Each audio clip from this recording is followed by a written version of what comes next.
Gallup is out with their annual poll on corruption, and unsurprisingly, the American people are onto the fact that the system is totally broken, and we more or less have a system of legalized bribery set up through campaign contributions. So let's take a look at the chart here, and I'll break it down for you. So as you can see there, in 2007, it was 67% of the American population that thought that corruption was widespread in the government. And as time went by, there's some ebbs and flows here, but we get to today, and you can see 2013 it was 79% that say corruption is widespread.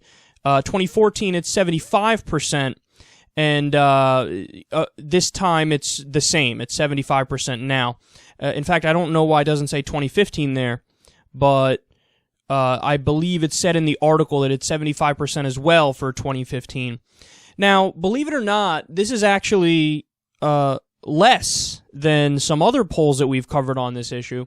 I've seen polls and I've seen numbers ranging from 80% of the American population being really concerned about corruption to 95% of the American population saying, yeah, corruption is a huge issue.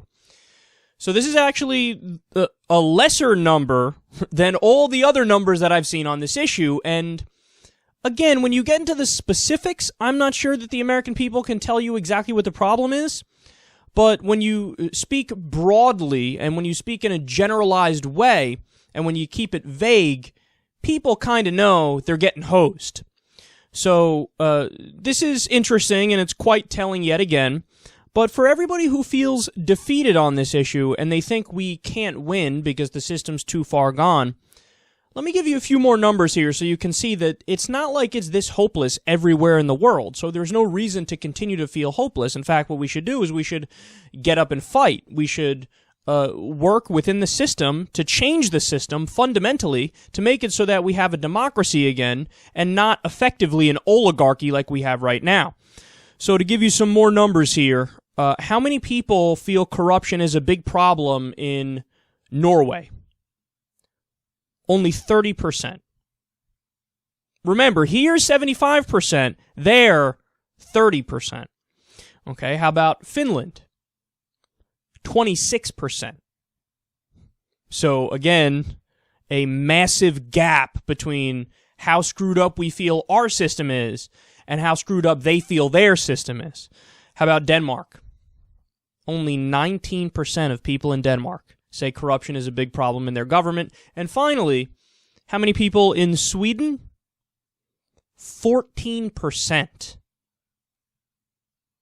Wouldn't it be great to live in a country where when you're asked that question by a pollster, your reaction is almost immediately, no, corruption, there's no problem with corruption here. Or if there is a problem with corruption, it's just, every once in a while some sleazy politician gets caught, they're busted, and then they go to jail. And then we move along here. There's a great saying, I forgot who came up with it, but the idea is that here in America, the people are scared of the government. In some places in Europe, it's the opposite. The government is scared of the people. And when I read these numbers, I can't help but think that. Now, again, it's not the same for all areas of Europe. In fact, some places did pretty poorly, and they're right up there with us, or close to us.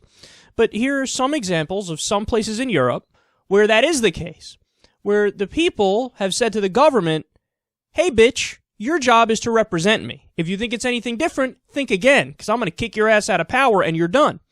So if you want to stay in power, you have to justify to myself and everybody else that's a citizen here why it is you should be in power. Power is not self-justifying. You're the one that needs to provide an argument as to why you think we should be kind enough to let you stay in power.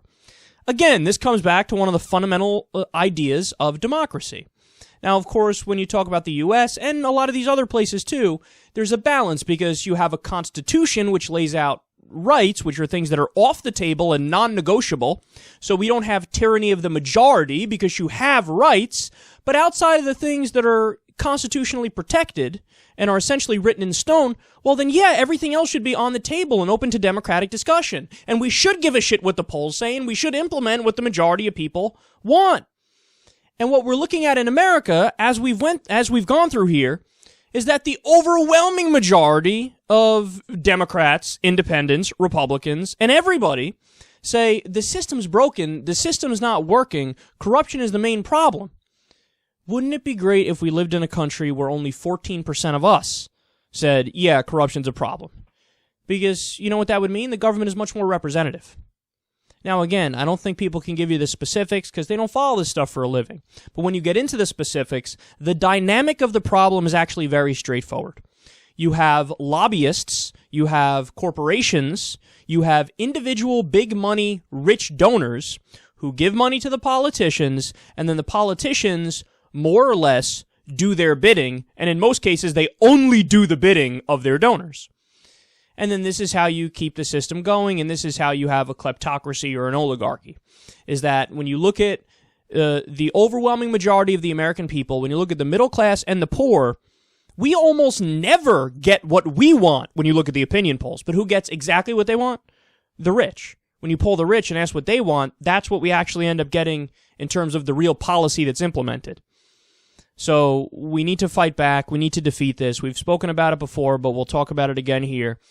There's multiple different movements working on this. For example, Tom Hartman is working on one specific way to tackle this problem. Move to Amend is the name of their group. You can certainly support them. There's others as well. I think there's represent.us, represent.us. There's like crowdfunding campaigns where the people raise money together and then the people determine which candidates to give money to. That's another way to tackle the problem. And then, of course, there's different state initiatives, and there's a variety of different ways. I support all the different ways, but I do believe, not just because I'm part of the network here, TYT, who's one, they're some of the people who birthed this idea, but I do believe that Wolfpack is probably the best way to attack the problem because Wolfpack goes to the heart of the issue. The heart of the issue is you need a constitutional amendment. If you just have a law, and a lot of people want just a law to fight back against this, understand, guys, they can be changed very quickly from one administration to the next administration or one Congress to the next Congress. Or, even if they don't change it, laws can be ignored.